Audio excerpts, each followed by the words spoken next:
ARGDC. Now this was an interesting event, to say the least. I don't know off the top of my head how many people were there. I'm sure a good amount because there usually is a decent amount that go to the circuit events, and there's a lot of good quality players. So I take them as legit tops and turnouts, and they actually don't do draft in top 16. Thank you, baby Jesus. But let's talk about the decks at top 16.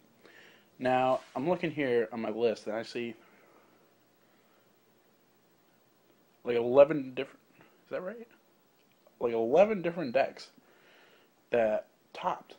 And this is really good for the game.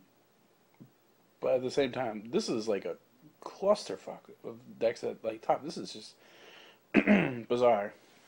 I'm going to talk about, not each one, but I'm just going to say something quickly about each one. One Sylvan. I do feel like this deck is pretty good, but it relies on chance with milling, or excavating as they call it nowadays.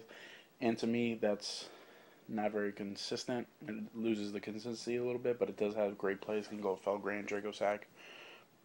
But the thing is, you have to draw right. And they do have a Graceful Charity.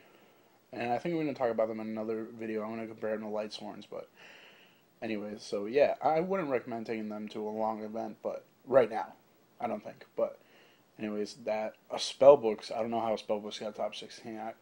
I feel like that deck is, it's still good, but it's not great. Like, so many other decks are better than it right now, so I'm surprised it actually made it that far. Congratulations on these players, though, because, I mean, if you're doing that good with a deck that shouldn't be there, then that's obviously your call. You did really well. Evil Storm, I guess that's expected. Like, one of those always appears in there as the anti-meta kind of deck. Trap Tricks Fire Fist, that was, I guess you can put Trap Tricks or hands in anything now, apparently. But Trap Tricks and Fire Fist kind of work well together because they're like anti-meta, I guess. Two Bujin, they're always up there somewhere. One Gear, there's 3 Gear altogether, but one was using the hands in the deck. This is just another thing of people saying, oh, you can play hands at anything, and apparently for him it worked, that's just crazy. There's one Zombies with Curry Bandit. I played Zombies myself before, and I understand the concept of Curry Bandit in the deck. It's just, for me, like, you're also taking the chance that you're going to mill bad stuff. You know what I mean? Like, not everything you mill is good. I mean, Plagues are good and Mizukis are good, but if you mill all your Maliciouses, that's terrible. Like, that's just terrible. So, there was 2 hat decks, Hands, Artifacts, Trap Tricks, which was pretty cool. That's, you know, only 2, so I'm kind of surprised there. 2 Dragon Rulers. People are still trying to play this deck. I mean, Soul Charge is really good, so as long as Soul Charge is out, that deck is still very, very, very viable. And 2 Madolche, and the winner was playing TGs and Fire Fist Bear in his deck as well with Tenki.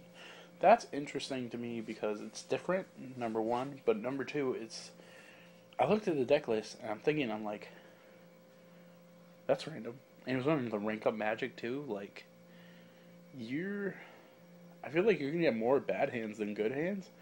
But, I mean, if you drew good all day, you know, the pluses are real. So, and Madolche's, since Angeli, they're seeing a lot more play. So, I'm going to expect to see a lot of those. Even at locals, at events or anything. Madolche's will see a lot of play. So, I wouldn't be surprised if more top this format. I'm actually really surprised about Sylvan, though, to be honest. Spellbooks is the number 1 surprise for me. But, this event, it was like the next big event after YCS Philly. So this is like somewhat important for the, you know, meta and, you know, this banless season. So format, that's what I meant to say. And it's just interesting that there's so many decks right now. Like, there's not, you know, before with the Dragon Ruler and Spellbook format, there was like, top 16 was like 10 Dragon Rulers, 4 or 5 Prophecy, and then 1 Evil Swarm. You know, there's so much diversity right now, and it's really good. So, the question is, can we keep it this way? I think someone's going to make a build, and everybody's going to hop on it, and they're going to be like, oh, you know, let's play this deck because so-and-so played it. So, I hope it stays spread out. That would be interesting.